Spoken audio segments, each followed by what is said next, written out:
আসসালামু আলাইকুম। আজকে আমি রান্না করব কচুরমুখী দিয়ে গুঁড়া চিংড়ি। চলুন দেখা যাক আমার রান্নাটা কেমন হয়। প্রথমে আমি পেঁয়াজ কুচি করে নিয়ে গরম তেলে ওটা ছেড়ে দিয়েছি। তারপর ওটা একটু হালকা লাল হওয়ার পরে আমি আদা বাটা রসুন বাটা দিয়ে দিলাম।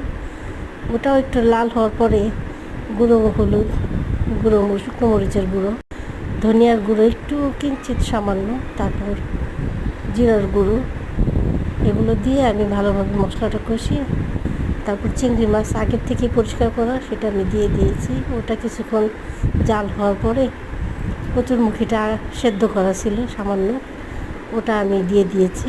তারপর এগুলো প্রায় 80% সেদ্ধ হওয়ার পরে আমি এতে অ্যাড করে নিয়েছি আর একটু পানি।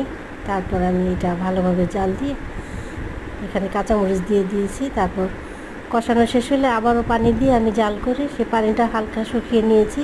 হয়ে গেছে আমার কচুরমুখী।